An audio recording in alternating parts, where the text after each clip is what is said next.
بسم اللہ الرحمن الرحیم، السلام علیکم، میں ہوں حمزہ اشرف اور میں ہوں صفیہ خان۔ شامل کرتے ہیں ہیڈ لائنز۔ کورونا کو پھیلنے سے نہیں روک سکتے، اب بھی ایس او پیز پر عمل کریں تو مشکل وقت سے بچ سکتے ہیں۔ وزیر اعظم عمران خان کا ٹائیگر فورس رضاکاروں سے خطاب، کہا شکر ہے رمضان کے بعد مساجد سے مہلک وائرس پھیلنے کے واقعات سامنے نہیں آئے۔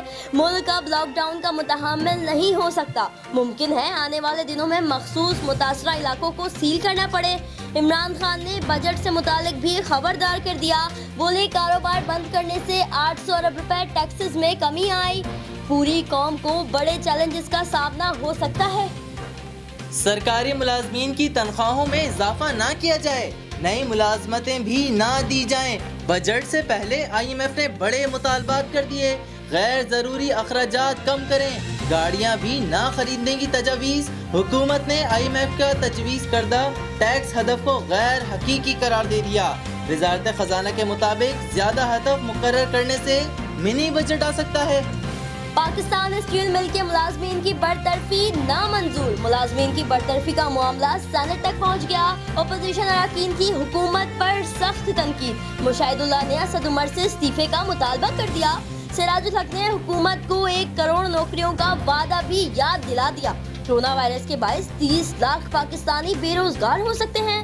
وزارت خزانہ کا خوفناک انکشاف، بولے غربت اور مہنگائی میں اضافہ، مالی خسارہ مزید بڑھے گا۔ ٹھٹہ کے علاقے جرت کے قریب دریائے سندھ میں بچے نہاتے ہوئے ڈوب گئے۔ مقامی افراد نے دریا سے بچوں کی لاشیں نکال لیں۔ جاں بحق ہونے والے بچوں کی عمر 9 سے 4 سال کے درمیان ہے، جس میں 3 لڑکیاں اور 4 لڑکے شامل ہیں۔ وزیر اعلیٰ سندھ نے واقعے کا نوٹس لے لیا، کمشنر حیدرآباد سے رپورٹ طلب کر لی، بچوں کے والدین سے مکمل تعاون کی یقین دہانی۔ کراچی سمیت ملک بھر میں پیٹرول اور ڈیزل کا بحران، سنگین عوام رل گئے۔ دیگر شہروں میں بھی متعدد پیٹرول پمپس بند پڑے ہیں۔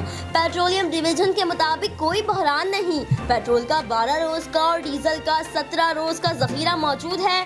مزید پیٹرول بھی جلد پاکستان پہنچ جائے گا۔ عالمی منڈی میں خام تیل کی قیمتوں میں اضافہ، قیمت $40 فی بیرل سے اوپر پہنچ گئی۔ وزیر اعظم کے معاون خصوصی شہباز گل نے کہا کہ شہباز شریف کا بھتیجا، بیٹا، داماد مفرور ہے، اس پر وکٹری نہ بنائیں، شرمندہ ہوں۔ آپ سب جواب دیتے ہیں لیکن اپنی کرپشن کا جواب نہیں دیتے۔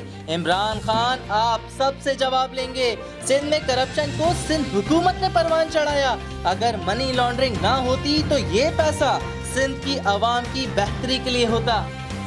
فی الوقت اتنا ہی، مزید خبروں اور اپڈیٹس کے لیے وزٹ کریں ہماری ویب سائٹ csnlive.tv۔